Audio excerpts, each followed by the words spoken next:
welcome to Strickland's and Friends. Today we're making a cheese dip that you could serve at the Super Bowl if you're having a Super Bowl party. I say cheese because, you know, it doesn't have anything actually from a cow. So, and we're trying to make it taste sort of like that very popular cheese dip. Yeah, cheese, little pieces of tomato, a bit of spice in there. It's really good. Yeah, so it's a good cheesy dip that you can dip maybe tortilla chips into, or some raw vegetables, that kind of thing. And I think it was popularized using that. We're going to avoid brand names, but that block of cheese-like substance. And that block of cheese-like substance, it has 410 milligrams of sodium per serving. Ooh, that's 1/3 of your daily allotment of sodium by the USDA standards. That's horrifying. So this recipe only has 1 teaspoon of salt in it, or less. You could decrease it. If you want to leave it out, you could. We'll talk about options for that when we get to that part. Okay, so we are doing a party cheese dip, and it's going to involve some really healthy ingredients and an Instant Pot, or you could do this on your stovetop. So we're just doing it in the Instant Pot because we have one, but if you want to do it on the stovetop, you're going to do all the same things in a big pot on your stove. So starting with 3 cups of cauliflower that I've already cut up into big, florets, I guess. Put that in. And then we have 1 cup of a waxy yellow potato. So you want the kind that's like Yukon Gold or whatever, the waxy yellow kind. You'll notice that I left the peels on. It's all going in a blender in a little bit. And the peels have a lot of nutrients, a lot of fiber. I never see a reason to peel my potatoes. So 1 cup of those. And you wash them though. Of course I wash them, but yeah. And this is 1.5 cups of carrot coins. Just little circles of carrot, and that's maybe 3 medium-sized carrots. This was actually less than 2 whole carrots because we had some huge carrots. So this is 1.5 cups. Oh, I also did not peel the carrots because why? There's lots of nutrients in carrots and in the peel, and there's no reason to. I washed them, but I didn't remove the peel. Okay, so put that in there. So those will be kind of orange. Well, it's going to be orange because it's supposed to be like cheese, and cheese is orange. Not sure why cheese is orange. Now that I stop and think about that, I don't really know. But I don't eat actual cow cheese. I don't think I want to know. But okay, and this is 1/2 cup of raw cashews. All right. So we're just putting all of that in the Instant Pot, and then 2 cups of water. Okay. And then we're going to turn on the lid, put on the lid and turn on the machine for 5 minutes. All it's going to do is come to pressure for 5 minutes. And then when it's done, we'll quick release it. So there we go. Meaning it'll come to pressure and then it'll cook for 5 minutes and then it'll cool down. No. Then I'm quick releasing it. Oh. So I'll show you that. That'll be fun. Yeah, okay. Okay. So yeah, you can see that I've set it for 5 minutes. Right there. And that means it's coming up to pressure. So if you want to do this on your stovetop, you're just going to put all the same ingredients in a pot on the stove. Bring it to a boil, put a lid on it, and just let it cook. Bring it back down to simmer and let it cook until the carrots and potatoes and cauliflower are easily pierced with a fork. But, it's just really fast to do it in the Instant Pot. So, all right. So we'll see you back in just a few minutes when we do the quick release of the pressure. All right, it's beeping. All right. That means that it has cooked for 5 minutes. It came to pressure, cooked for 5 whole minutes.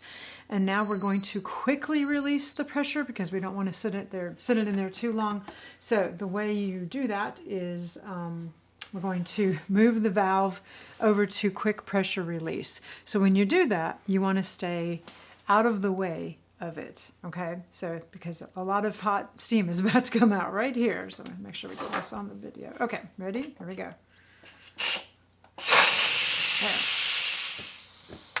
There. Okay, so the pin just dropped, which means we can carefully open the Instant Pot away from you. So when you open it up and away so the steam doesn't hit you in the face.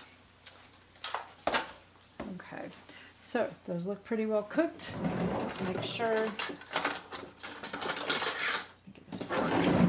make sure everything's cooked all the way through. This cashews really softened up. Oh, they really did. They got bigger. Okay, so now what we're going to do is take the liner out right here and empty the whole thing into the sink, into a strainer that I already have in the sink, and you want to drain all of the liquid out. Yeah, all right, so we've gotten rid of the Instant Pot because we were done with it. And we've gotten out our blender, which is, in our case, is a Vitamix.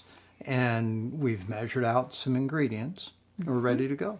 So the vegetables were all finished. They're draining in the sink. All the liquid is removed, hopefully, because we want to get all the liquid out because we're replacing the liquid in the dip with liquid from a couple of cans of spicy tomatoes, and in this case I'm using organic petite diced tomatoes with jalapeno and cilantro. You could also use ROTEL tomatoes. In fact, I saw ROTEL about a year ago maybe that was an organic version of the ROTEL brand of tomatoes. So you could use that. We just happened to be closer to a Whole Foods, so I grabbed the Whole Foods version, and I've already opened one. I'll get the other one open here. These are those easy open cans with the pop-top lids on them. Okay, so I have a strainer because we will be using the tomatoes, but we're using the liquid first. So we'll save the tomatoes aside and get all the liquid out. We want to get all that liquid out, so I'm going to give you a spoon and a job. So you could just mash down and get the liquid out. Okay, and then in the meantime, I'm taking the big container for the Vitamix and adding the vegetables. Get that in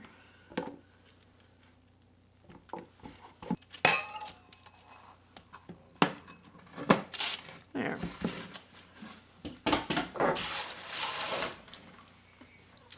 Okay, so we have all of the cooked vegetables and cashews in here, and then we're adding the liquid from the tomatoes. That makes a funny noise. And then we're adding a whole teaspoon of smoked paprika, and I am using this kind, smoked paprika, and we are adding a half a teaspoon of chili powder and a half a teaspoon of dry mustard powder. So chili powder, dry mustard powder, and salt. So when we're making something taste like cheese, most cheese is really salty. Like we said, the big block that we're trying to replace here has 410 milligrams of sodium in a serving. 1/3 of the day's allowance of sodium. That's a lot of sodium. So this is just 1 teaspoon or less. You could use less. And then because I've got high blood pressure in my family, I'm always asking, hey, what else could you do other than that salt? Right.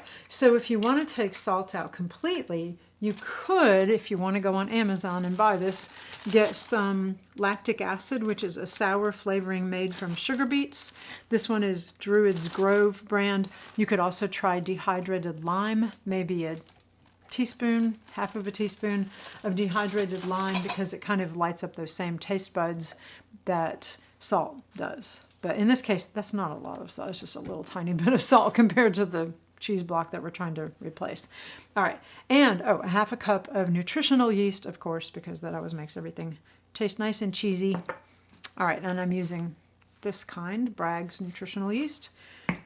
Okay, and remember, that's not baker's yeast, it's not brewer's yeast, it is nutritional yeast. Chipotle pepper powder.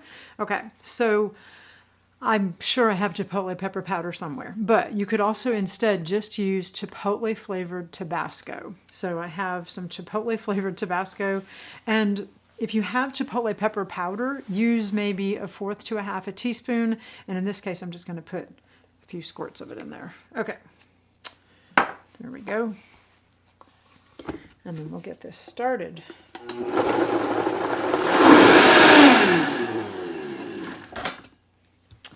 Scrape it down just to make sure all the stuff got in there. Looks pretty good. It's very orange, which is good. Okay. Then we'll pour it it out.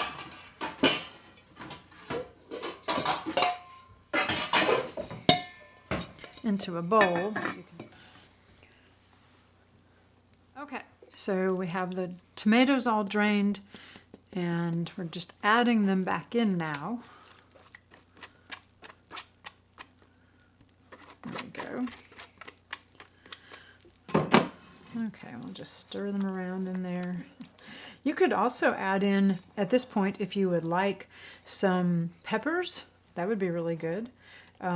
They could be raw or sauteed peppers and onions. That could be really nice in there. Maybe some chopped cilantro or some chopped red onion. There's all kinds of stuff you could put in there. I kind of like it just like this because it's more like the traditional cheese dip that people serve at parties. Yeah, I think maybe leave it plain if it's got other dishes around it. Right. But if this is the only thing you're having, you might color it up a little bit. Put in some celery. I don't think I would add celery. Chopped up celery. You want to add celery to everything. No, I would not do celery in here, but things like maybe peppers, onions, cilantro, that kind of thing. No, I wouldn't do celery. You put celery on everything. All right, get a chip. Oh, taste it. It's ready. Oh, I get some too. Yum. Okay.